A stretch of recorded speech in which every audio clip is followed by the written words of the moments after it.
Sitting on the park bench, eyeing little girls with bad intent. Hey, Aqualung,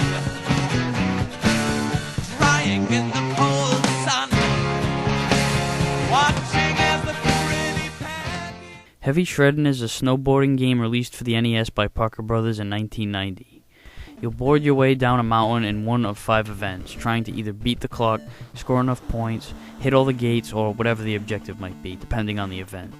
Each mountain has 2 trails with 3 events each, so when you add it all up, there are really 18 sub-levels, 6 main levels called trails, 5 events, 3 mountains, and a partridge and a pear tree. Now you'd think that in a game like this, you'd have some freedom. Like in Skate or Die, how you can have up to 8 players compete, go to whatever event you wanted, and see who can get the highest score. Certainly there'd be something like this in a snowboarding game, right? But no. Heavy Shreddin decides that not only is this game for one player and one player only, but you have to complete the levels in a rigid order like in a side-scroller. I don't know about you, but I think that that's pretty fucking stupid. And although the events are different from each other, they're not different enough to feel rewarded after beating a level to try to get to the next event. And there are only 5 anyway, there's just 18 different variations. So this actually sounds more like an Atari game than Nintendo. You start out with 4 lives, and you lose 1 if you bump into anything and fall on your ass, miss a gate, or run out of time. You'll go back to the beginning of whatever event you're on if you die, or if you pass the checkpoint, but you'll at least get a bonus life every time you complete an event. Once you run out, you get the most peaceful looking game over screen of all time. But no continues. The controls are delayed kinda, but not technically. I mean, shifting your direction is responsive enough, I guess, but the problem is, it takes like a half hour to move in that direction. So you have to make your shifts well in advance, which totally reminds me of the control schemes of games with terribly delayed controls. Plus, you'll automatically transition between a downward angle and straight ahead, which can totally fuck you up if you don't see it coming, because you'll need to adjust your perception of where you're going on the fly.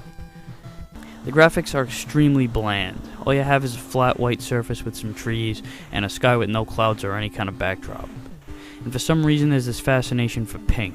Between the cover art, the outfit of your character, I don't know about you, but I don't really associate snowboarding with pink very much. If you're not deaf, you'll wish you were after hearing what comes out of this game. The music is very poor, and whenever you pass a lake, holy shit will your ears bleed from the sound it produces. Ugh. There are some tricks you can pull by jumping and pressing one of the respective buttons on the D-pad, and you can make jumps off ramps. Both of these techniques can get you some points, which is important in the half-pipe event.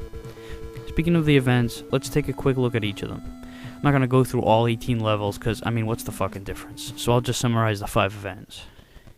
First one is the downhill. Your goal is to get to the finish line without hitting anything, but you have to beat the clock too. Which makes for quite the goddamn dilemma, because you want to be going fast enough to beat the timer, but slow enough to avoid obstacles. In the slalom, you'll have to split the gates while attempting to avoid shit, but there's no time limit, so you can crawl your way through if you want. Doesn't this kind of defeat the purpose of slalom? I thought it was all about finishing as fast as possible.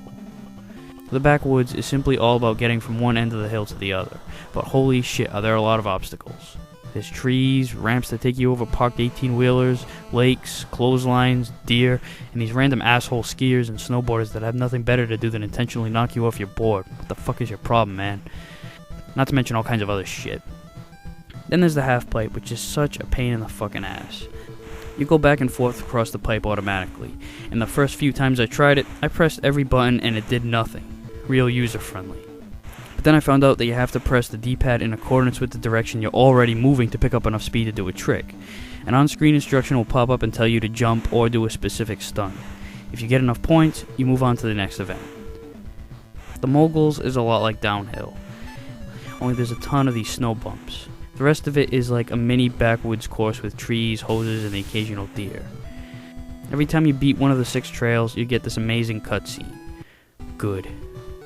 Isn't that a great source of reward and encouragement? Oh, but it changes up every time. Second one is nice, followed by smooth. And who the hell is this broad anyway? So that's pretty much it. Heavy Shreddin fails to deliver on just about all levels. The lack of variety, lack of multiplayer, poor gameplay, and frustrating difficulty make this one game that you'd rather just shred yourself literally. And that wraps up this edition of Aqualung's Game Reviews. See you next time.